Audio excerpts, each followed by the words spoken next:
Simulan natin ang ating adventure mula rito sa Pure Gold Star Mall San Jose del Monte, Bulacan. Larga tayo mga kawander. Kasama ko si Danaya, ang aking motor. Hanggang sa marating natin ang ating destinasyon, ang Secret Falls na matatagpuan sa DRT Sitio Matilig-Tilig, Barangay Kamachile. Dito na tayo sa Norsagaray. Dito na tayo sa Fernando Norsagaray Escudero Monument and Quirino Highway Endpoint, Rotonda.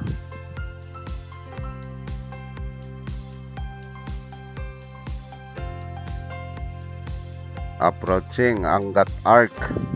Welcome, Angat!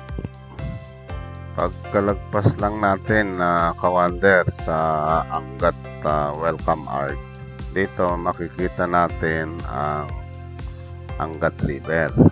Napakagandang tanawin, ka-relax.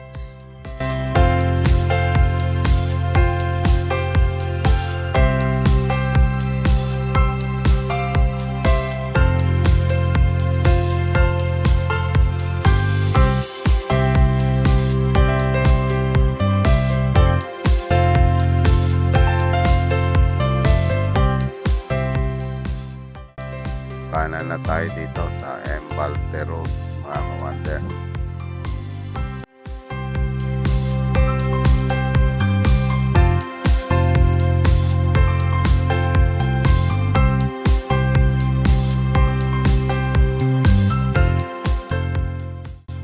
Ito na yung Angat Bridge.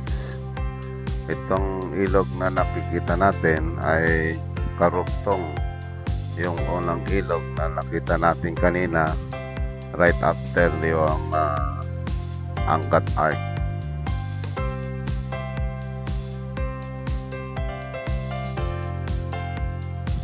Welcome Barangay Baybay Angat, Bulacan.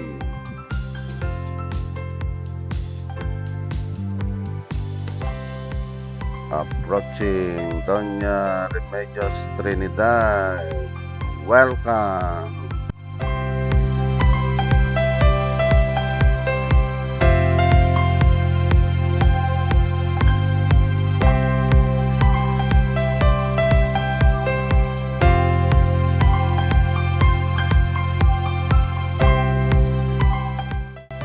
Dito sa DRT, mga kawander, sa daan pa lang busog na yung mata mo sa mga magagandang tanawin.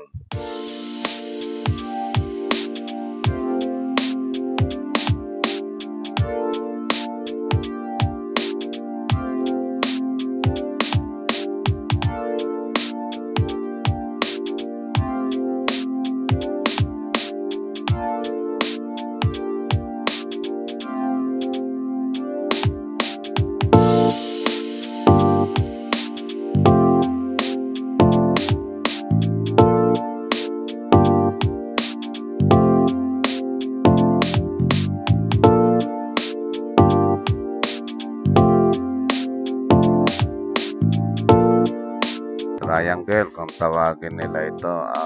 Pag kumanan ka dyan ay papuntang Caribbean Water Park Resort. Ang Doña Remedios Trinidad o DRT Municipal Hall.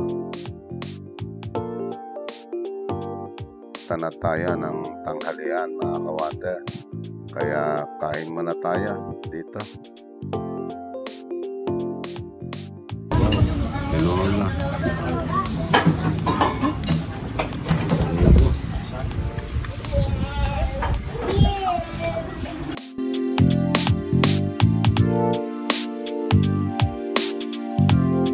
Rito sa kinainan natin, mga kawander, malapit na lang yung entrada papasok papuntang Secret Falls. Unahan lang ng tulay, kakanan tayo.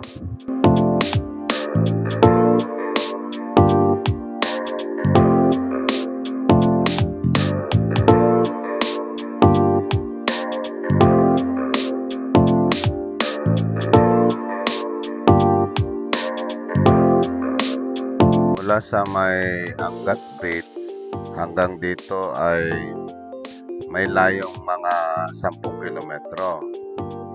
Mula sa pinasukan natin hanggang Secret Falls sa may drop-off area nila ay may layo namang mga 3.1 kilometers, mga kawander.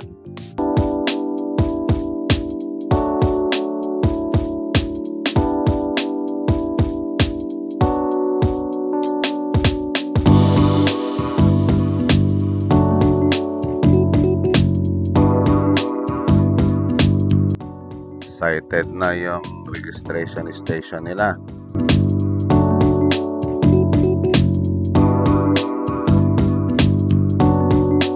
Bayad tayo ng environmental fee dito na mga 20 pesos. Tapos sa registration at konting paalala ni Kuya.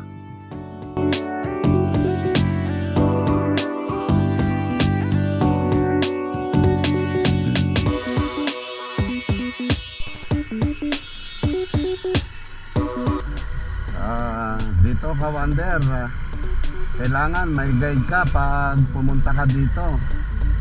So sila yung aming mga guide na naka-assign ngayon.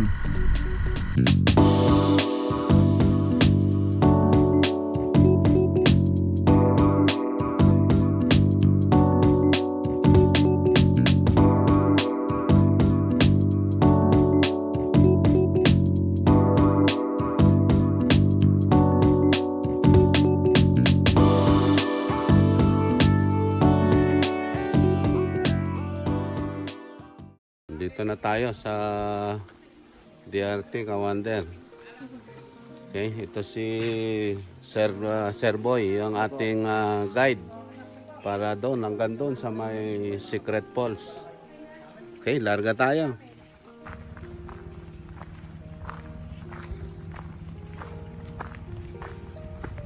Ilog kagad ang bubungaran natin, Kawander. Tatawid tayo ng ilog bago tayo makarating sa Secret Falls.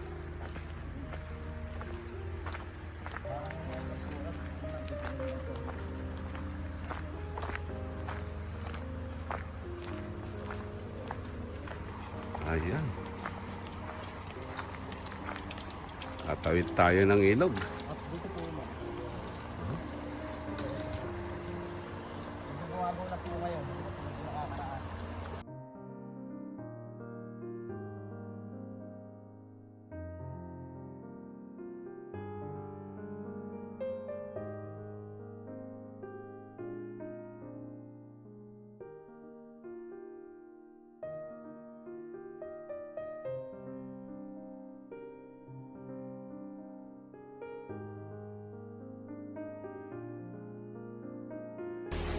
Yung mga nature lover talaga pupunta at pupunta dito eh. Opo. Kaya kailangan po yung mga guest din namin. Pag sana po sa pinahalagaan din namin. Hindi po namin pinapakita ng pangit. Kasi siyempre kami din po yung masisira. Tourist eh.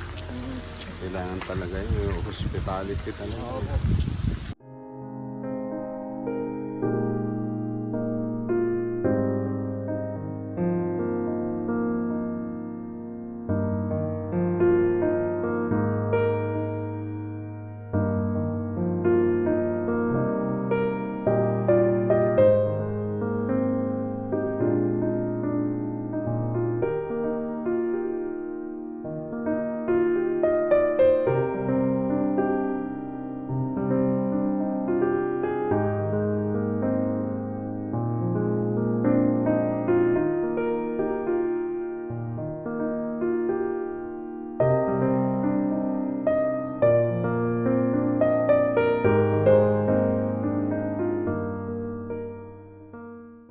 Pag maulan pala dito, medyo maraming tubig, ano? Opo. Pag dito naman po sir, nabutan ng malakas na ulan yung mga guest namin. Bali pagka po ano, kasi may mga bantay po yung mga paliguan namin dito. Pag medyo lumabo na po yung tubig sa falls, Alam na, ano na po namin yung mga guest namin, nalugas na. matik na yan. Opo, matik na po yun. Kasi siyempre po, may hirap na po umasa din. Mm. Baka po biglang lumakas. Siyempre po, mga bato sa post, puro kilalak din. Kumbaga, kabisado niyo ang lugar. Kami po yung nakakabisado talaga kung tatasuhan hindi pa po. Ang hirap po kasi yung ulan sa bundok eh. Oo. Kesa po yung ulan dito sa baba. Walang ulan dito, mulan naman sa Opo. taas. Pag yun ay sobrang dilim na po sa bundok, nakaantabay na po kami mga tour guide, kanya-kanya mga radyohan na. Mm. Kaya lang po, pag may bagyo, talagang hindi po kami nagpakapasok. Bale, ito sir yung bungad, balsahan po yan, yung balsang kawayan. Bukod pa po yung pinaka-toll.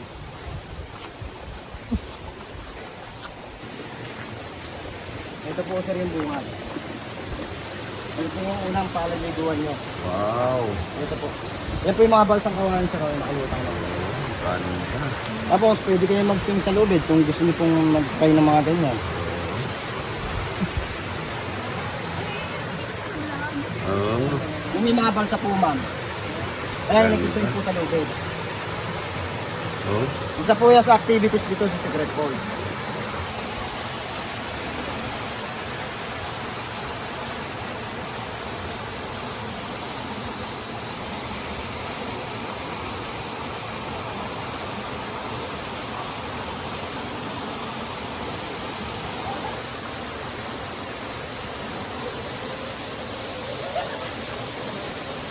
Tawid tayo ulit ng ilog. Ah, lamig ng tubig.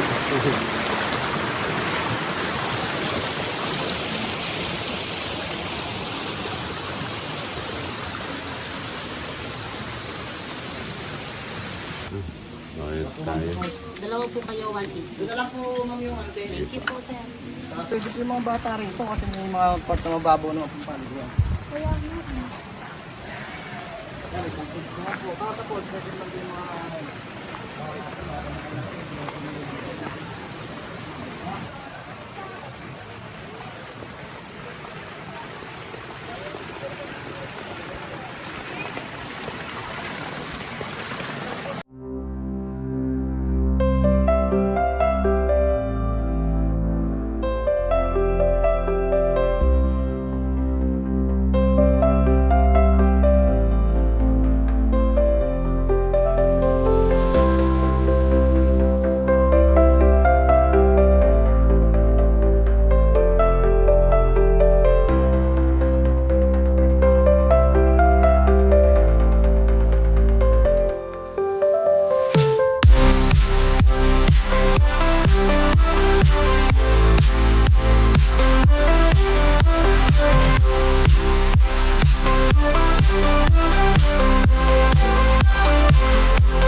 Napakalinaw ng tubig, mga kawander.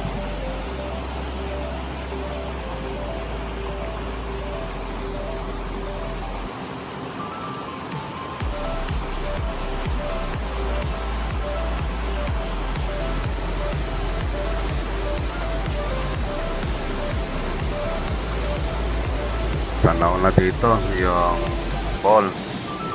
Napakaganda.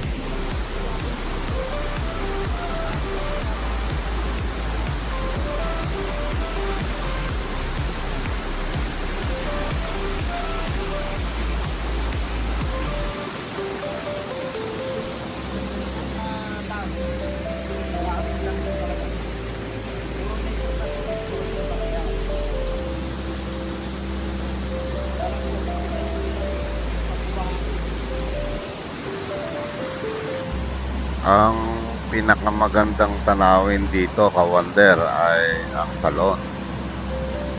Ang lagaslas ng tubig ay nakaka-relax at nagdadala ng malamig na simoy ng hangin. malinaw yung tubig, mga ka-wonder. Yun nga lang, hindi tayo makaligo dahil wala tayong dalang pamalit. Ang original kasi na plano ay mamasyal lang. Pero pag nakita mo yung tubig na napakalinaw at ang lamig, talagang gusto mo nga na magpaligo na.